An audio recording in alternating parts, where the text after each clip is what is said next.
तो दोस्तों सबसे पहले वो क्रैक आप देखिए। ये है वो क्रैक जो आया है मेरे विंडशील्ड में।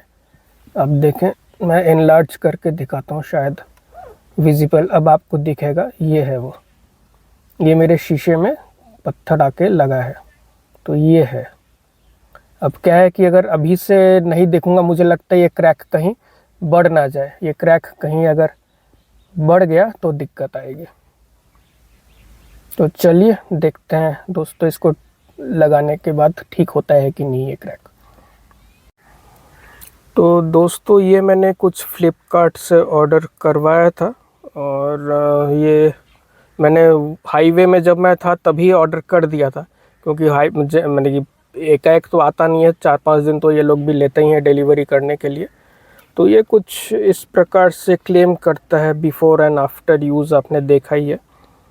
तो अब इतना सा क्रैक है तो ठीक तो हो जाना चाहिए। बाकी देखते हैं, let's hope for the best.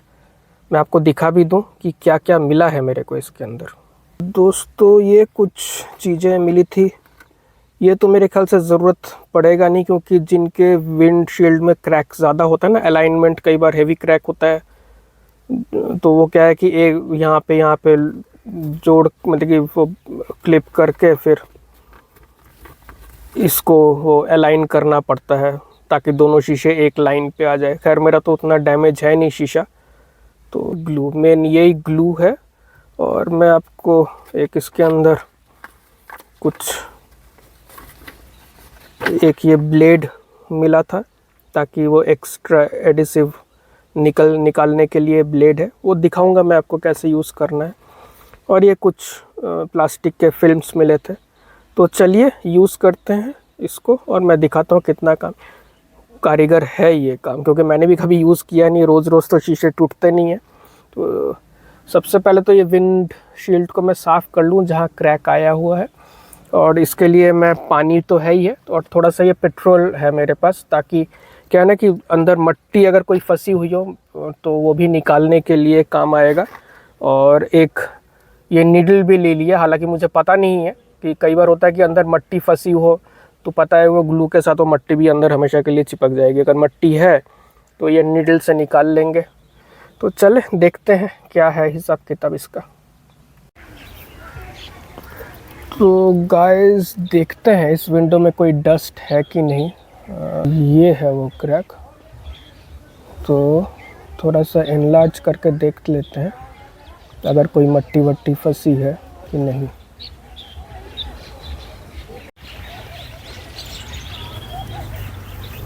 दोस्तों ऐसा तो कोई डस्ट मेरे को अंदर दिखा नहीं कि वो, हालांकि साफ़ कर लेना चाहिए। मैंने एक टिश्यू से साफ़ कर लिया है। अब इसके बाद क्या है कि उस एरिया में मैं थोड़ा सा पेट्रोल से साफ़ कर लूँगा, ताकि कोई अगर धूल मिट्टी हो फंसी हुई हो तो निकल जाए। ये पेट्रोल है, और ये मैं एक ईयरबड ले लिया था ताकि वो छोटा सा एक एरिया है साफ़ हो जाए। तो दोस्तों मैंने ये ईयरबड लिया है, जिसमें मैंने पेट्रोल में मेरे पास था थोड़ा सा, तो मैंने डिप करके इसमें लगा देता हूँ, ताकि थोड़ा बहुत भी कोई अगर अंदर डस्ट फंसा हुआ तो पेट्रोल से निकल जाए। और ये मैंने टिश्यू से कुछ साफ़ कर लिया है एकदम। दोस्तों ये मैंने सॉल्यूशन ले लिया है, और इस जगह पे अप्लाई करता हूँ।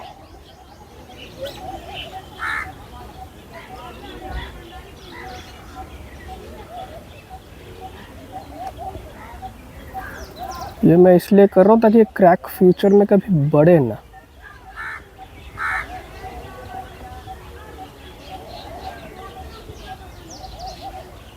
छोटा सा एरिया ही है, ये मैंने अप्लाई कर दिया है। ये मैंने रख दिया। ये फिल्म मिले थे 3-4, तो अब ये इस जगह पे लगा देना है। मैंने कभी अप्लाई नहीं किया है, यूज़ नहीं किया इन चीज़ों को, पर जब कर ही रहा हूँ तो मैंने सोचा ये आप लोगों को भी शेयर करूं कि यूज़ करने लायक है कि नहीं। चलिए दोस्तों, अब मेरा काम हो गया। अब क्या है कि जैसा कंपनी ने बोला है कि इसको 20 मिनट तक रखना है, तो हम इसको 20 मिनट से ज़्यादा ही रखते हैं। दोस्तों ये कुछ इस तरीके से है। यहाँ से तो कुछ अभी ये रहा वो स्टिकर, और यहाँ पे वो क्रैक था। अब सूखने के बाद देखते हैं कि क्या इसका रिज़ल्ट निकलता है।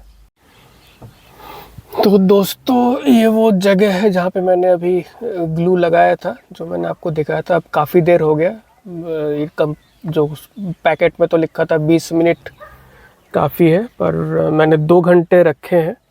अब चलिए इसका ऑपरेशन किया जाता है, देखते हैं इस फिल्म को उतार के कि कितना काम किया है और कितना काम नहीं किया है।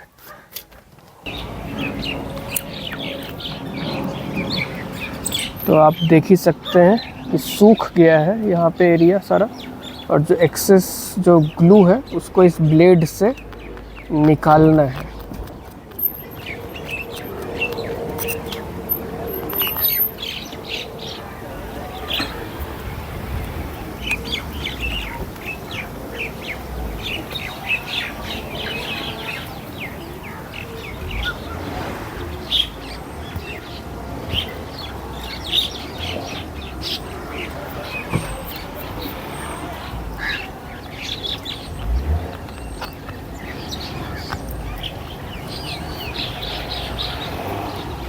मेरे को तो कोई ख़ास रिज़ल्ट लग नहीं रहा, पर इतना है कि क्रैक बढ़ेगा नहीं। ये ग्लू क्रैक तो वैसा का वैसा ही है, पर ये है कि मैं कह सकता हूँ कि अब ये बढ़ना नहीं चाहिए, बढ़ेगा नहीं।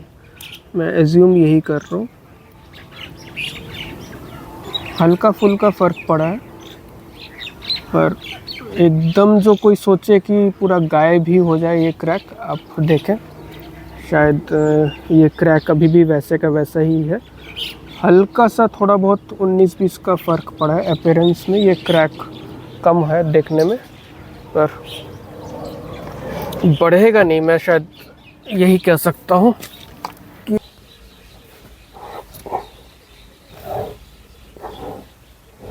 कि ये है, ये रहा,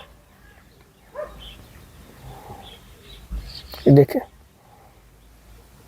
ये है वो जगह। क्रैक वैसे का वैसा ही है, शायद अब आपको क्लियर होगा।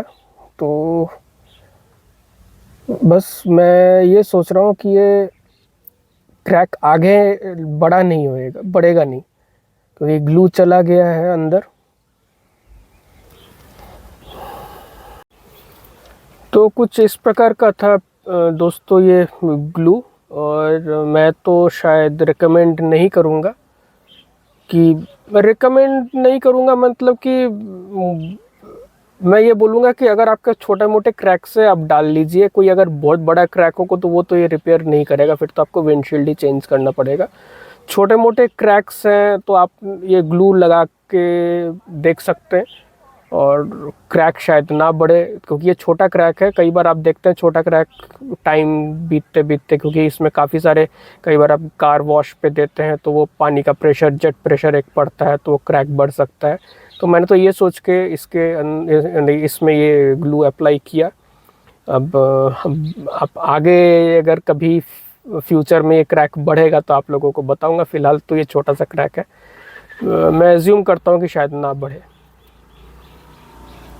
बस यही है, मैं एक छोटा सा रिव्यू देना था। अब आपके ऊपर है, अगर आप लोगों को ये कभी आपके भी गाड़ी में कभी कोई शीशे में क्रैक हो तो आप देख लीजिए। बट बहुत बड़ा क्रैक है तो मैं तो नहीं बोलूँगा, फिर तो आपको विंडशील्ड ही अगर आपको लगता है तो चेंज कराइए। बड़े क्रैक्स में तो ये कामयाब नहीं होगा, रिपेयर नहीं करेगा जैसा कंपनी क्लेम करती है। वो तो खैर आपको पता ही, एडिटेड वीडियोस होती हैं। आजकल एआई का ज़माना है, सब वीडियो का कमाल ही है। तो चलिए, आप लोगों को उम्मीद करूँगा कि ये भी रिव्यू अच्छा लगा होगा। तो शेयर कीजिएगा ताकि किसी का भला हो जाए। चलो एक मिलते हैं एक नए ब्लॉग में।